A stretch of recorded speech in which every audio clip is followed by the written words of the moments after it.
Okay, so this is going to be the review for the Unit 5 test tomorrow on the 29th. Number 1, it says given two quadrilaterals, pond is congruent to make. Which of the following is not true? And then it gives us a couple of congruency options. So what this is testing you over is that the order of the letters tells you which parts go together. So that's the rule that you need to follow in working this problem. So P is congruent M, P is first, M is first, true. PO goes with MA, true. ON goes with KE, not true. ON are the two middle letters, KE are the last two letters. So this is the one that is false. And just to be sure, N is congruent to K, that's also true. N is third, K is third, those are connected. Okay. Number 2, use the diagram and information provided for number 2 and number 3. So it says CYT is congruent to ATY. So again, this is going to tell us which parts go together. So it asks, what is the length of CT? Okay, so CT goes with AY in this picture. So that means AY is 14, CT is going to be 14. Okay, CT, AY, 14, 14. Number 3, which of the following is not true? CYT is congruent to AYT. So let's see. Oh, that one's pretty obvious. CYT is congruent to AYT. It's that one. Because it's stuck with our original congruency statement, but then it changed it to AYT instead of ATY.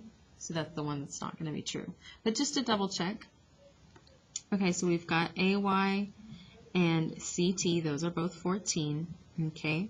We've got C goes with A, true.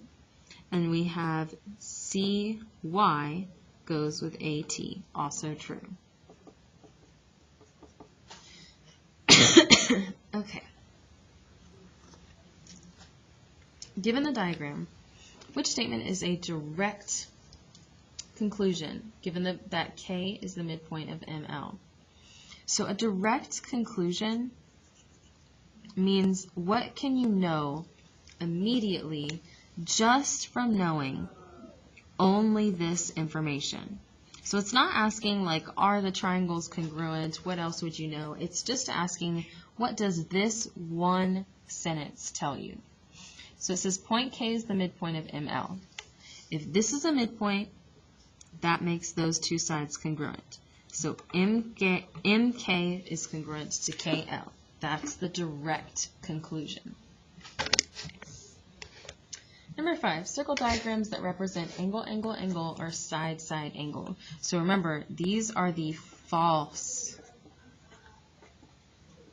congruencies. They don't work, okay? So here we have two angles and a pair of vertical angles. This is angle, angle, angle. This is one of the things you want to watch out for. This does not work, okay? Here we have an angle, side, angle. Okay, so we're good there, that works. Here we have a angle, angle, side. Okay. So that's good, that works. Here we have a side, they share a side, and they have an angle. This is side, side angle. This is the one that does not work, so you want to watch out for this one. Number 6, two congruent triangles are created by cutting an equilateral triangle along its altitude. So this is an equilateral triangle to start with, and then it's cut along the altitude. Which congruency statement accurately reflects the two triangles shown in the diagram? So if we cut it through the middle, that means that those two will be congruent, and those two will be congruent, and these used to be a shared side, so we can consider those congruent as well. Okay, so if we're writing a congruency statement, let's just write our own and then see which one matches. So AEF is how we'll start. Okay. And that should be congruent to BDC. okay, if we want to match them up correctly. So the correct answer would be A.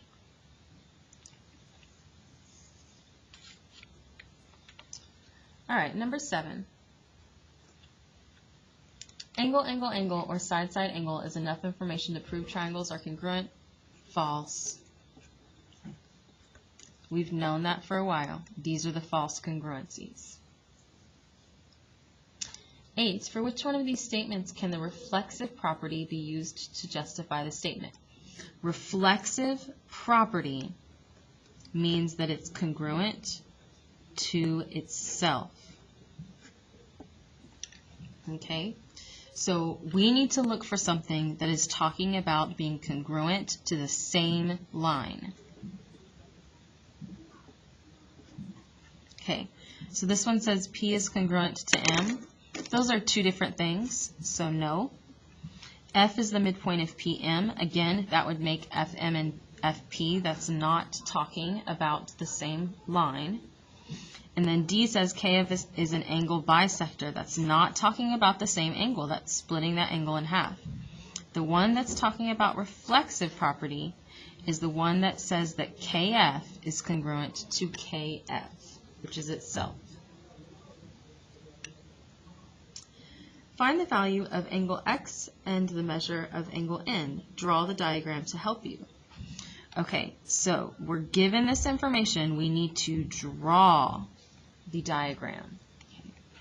So we have triangle INU, and this matches triangle KAG. Okay. N is written as 2x minus 20.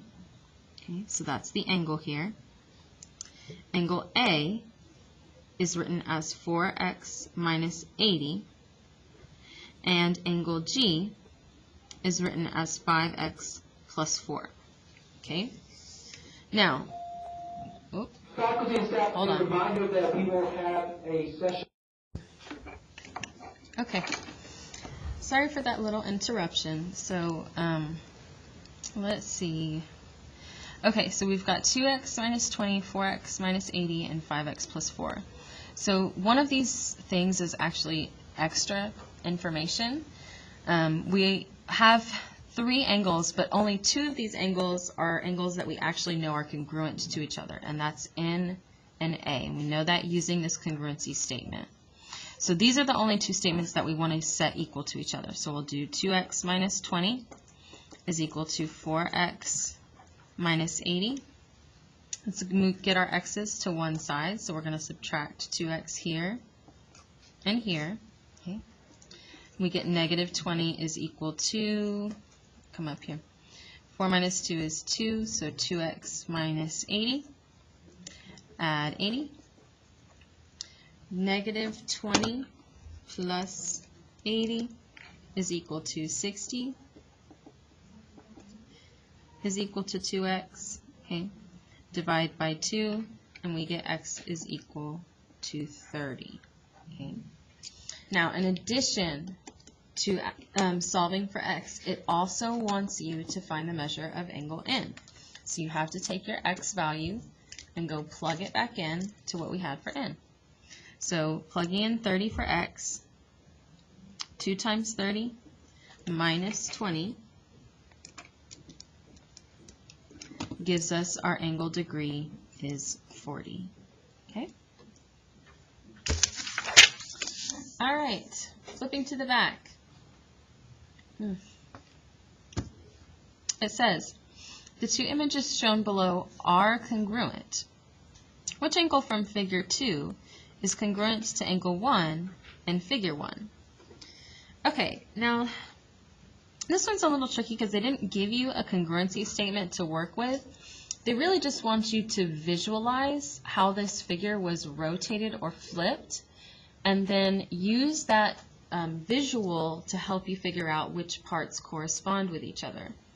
So if you look at this like kind of curvy shape that we have right here, we can tell that this goes with section ED on this side over here. Okay? So that means that if you notice D is on the end of that curve here, so that means that D would match with this spot over here, and E would be here. So we can use that to figure out where the rest of those points should go. So A is right next to E, which means that A should be here. Okay, so then angle 1 is going to correspond with angle A.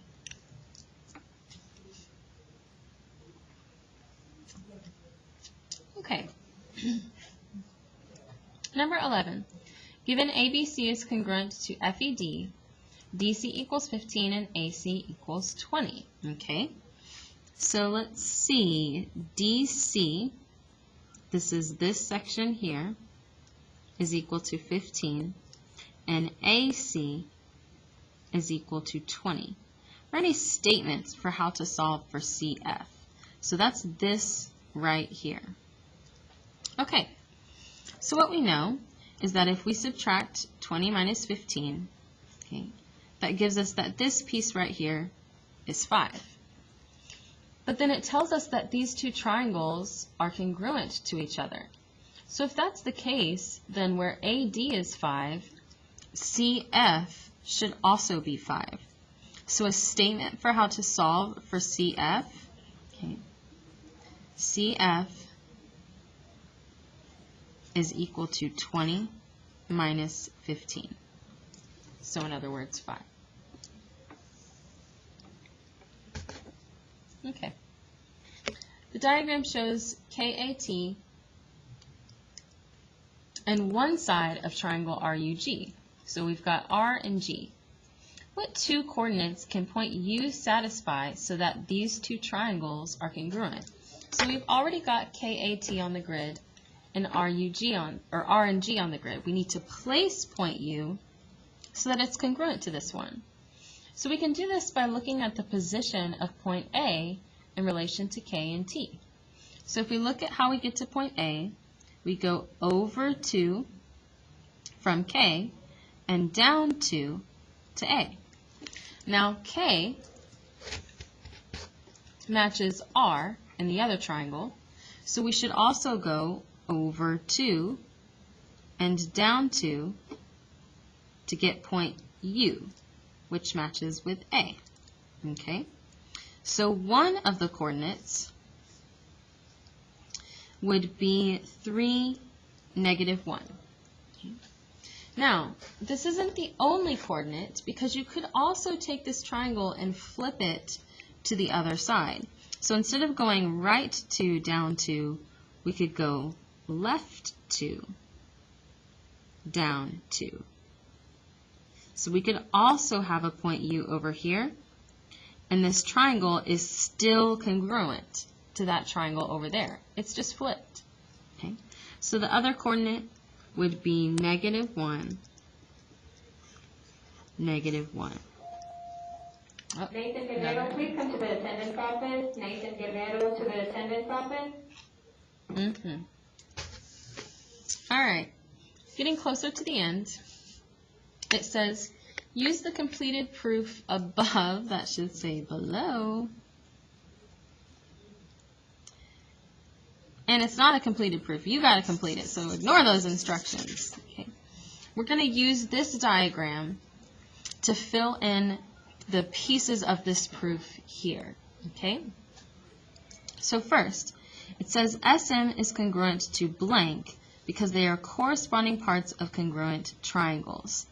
So SM would match UM, okay, in this picture. We know that these triangles are congruent because we've got angle, angle, and side. So this is an angle, angle, side, and SM matches MU. Okay.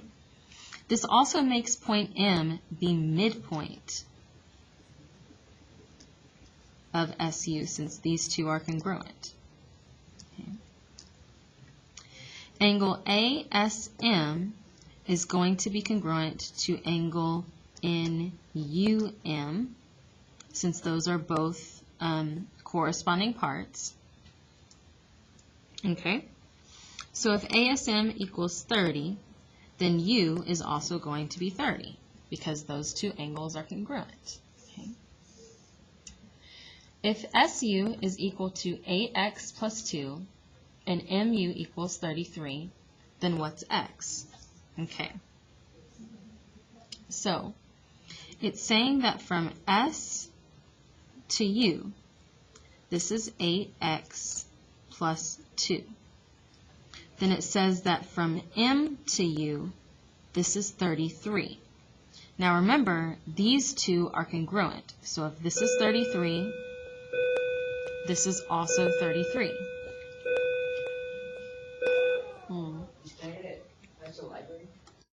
Okay. Sorry for that interruption. Oh my God. Hold on. 250. Okay. Hopefully no more interruptions. So this is going to be an algebra problem, so let me get a little bit of extra paper so I can work this out. Alright, so if these are both 33, then we need to add those together. So that's going to be 66, and set that equal to 8x plus 2. Okay? So the most common mistake, and I'm telling you this so that you watch out for it, is students will set this entire segment equal to 33. But you have to think and not just memorize rules, because this entire segment does not equal this piece. You have to know what this whole segment is equal to, and then you can set the equation. So remember that when you're working your test tomorrow. Okay. So then now we can solve. So we have plus 2, so let's minus 2 here and here. That becomes 64 is equal to 8x. Divide by 8. So x has got to be, I think, 8. My brain is frying. Okay, yes. All right, last two problems. Draw two triangles with the correct congruency that are congruent to each other by angle side, with one of the corresponding sides being congruent by sharing that side. So let's draw some triangles that are sharing a side. So like this here. And it's got to be side, angle, side. So we've got an angle here and here. And then we'll put our other side so that the angle is in between those two congruent sides. Okay. Last, draw two triangles with the correct congruency markings that are congruent by angle, side, angle, with one pair of corresponding angles being congruent by being vertical. Okay? So let's draw triangles with vertical angles. Okay? And then it has to be angle, side, angle, which means the side needs to be in between the two angles. So we'll say that this one is congruent to this one. Picture not drawn to scale. Okay, there we go. So good luck on your test tomorrow, and use Remind 101, okay, to message me if you have any additional questions. So again, if you haven't done this yet, you message